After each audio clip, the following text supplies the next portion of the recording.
Okay, we are on page 94 of the guided practice. The directions say divide and write each answer in simplest form. And this video is actually going to start off on problem number 3. So let me bring it into view. This video is going to do problems 3 and 5, and then one of the word problems. And I've got a set of steps here that I'm going to follow. I'm going to bring them into view, but I'm going to reveal them one at a time and just kind of keep track of what I'm doing here. So I'm going to recopy number 3 as 4 divided by 1 1/8. Okay, so what I'm going to do here is I'm going to reveal the steps for dividing mixed numbers as I go. And what I'm trying to emphasize is just doing one thing at a time. So the first step says to convert the mixed numbers to improper fractions. And that applies to a whole number too. So what is 4 as an improper fraction? It's just 4 over 1. And then the second term, 1 1/8, is 1 times 8 is 8, plus 1 is 9, so that's 9/8.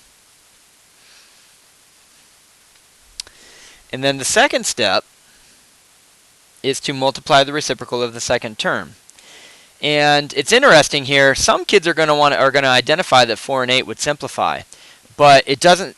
The steps here don't tell me to simplify, they tell me to multiply the reciprocal. So I'm just going to trust the steps, and I'm going to change the division sign to multiplication, and I'm going to cross off 9 over 8, and I'm going to write its reciprocal of 8 over 9. Now the reason why that was important is because once I do the reciprocal, I should look for things that simplify, and nothing does simplify. And that kind of brings me to my third step here. It says check for common factors, simplify if possible. Well, if I look diagonally, 4 and 9, they don't share a factor other than 1. 1 and 8 don't share a factor other than 1, so nothing simplifies. That's why step number 3 says simplify if possible. So then I'm going to go ahead and check step number 4, which is to multiply the numerators and the denominators. Remember, we just multiply straight across. 4 times 8 is 32, and 1 times 9 is 9.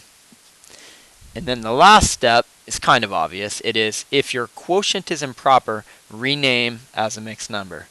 In other words, how many sets of 9 goes into 32? It's 3 times 9 would be 27, so that's the whole number, with 5 left over. And the denominator remains 9. So the quotient is 3 and 5/9.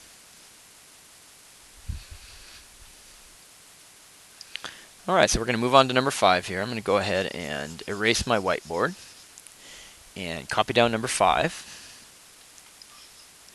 8 1/3 divided by 2 1/2. So I've got my little handy yellow index card here that I'm going to use to reveal my steps. The first step is to convert mixed numbers to improper fractions. 8 times 3 is 24, plus 1 is 25. The first term is 25/3. 2 times 2 is 4, plus 1 is 5. The second term is 5/2. Alright, one step at a time. Number 1, convert to improper fractions. Done. Step number 2, multiply the reciprocal of the second term. So I rewrite as multiplication, and I rewrite as the reciprocal, which is 2 over 5. Step number 2, done. Step number 3 is to check for common factors and simplify if possible. And I noticed that 5 and 25 can each be divided by 5. 5 divided by 5 is 1. 25 divided by 5 is 5. Step number 3, done. Step number 4, multiply my numerators and my denominators. 5 times 2 is 10. 3 times 1 is 3. And step number 5, if your quotient is improper, which they very often are in these types of problems, rename it as a mixed number. 3 goes into 10 3 whole times with 1 remainder. 3 1/3.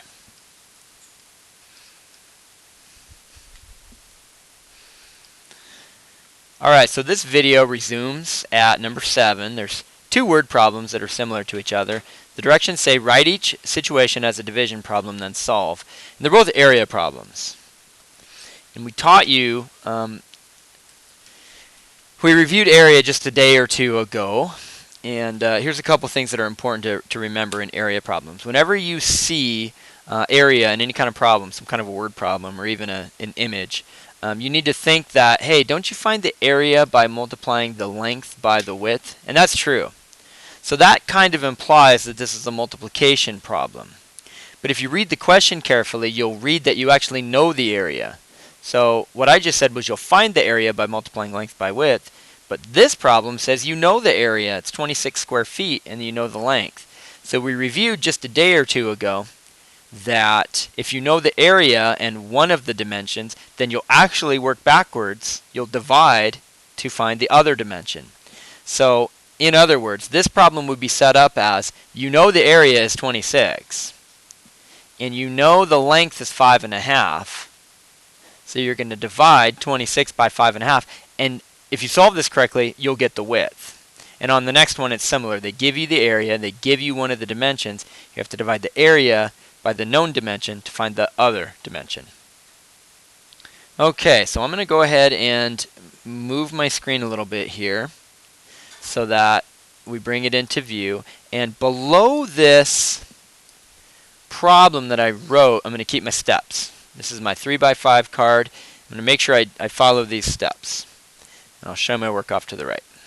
So I've got 26 divided by 5.5. And the first step, I'm going to move this down actually just a little bit. The first step in dividing mixed numbers is to convert the mixed numbers to improper fractions. Now 26 is a whole number, but I can still write that as an improper fraction. That's just going to be 26 over 1. And it remains a division problem just for another minute until I get to step number 2. And 5.5 is 5 times 2 is 10, plus 1 is 11, so that's 11 halves. And I can even do a checklist on my 3x5 card here, my yellow index card. Number 1 says convert mixed numbers to improper fractions. Check, I've done that. Number 2 is to multiply the reciprocal of the second term. So now I can change the division sign to multiplication, and the second term was 11 over 2. I'm going to write the reciprocal of that, which is 2 over 11. Check, I've done the second step. Number 3, check for common factors, simplify if possible. Diagonally, 2 and 1 don't share a factor other than 1. 26 and 11 don't share a factor other than 1. So nothing actually simplifies. That's why it says simplify if possible. Check, done with that step.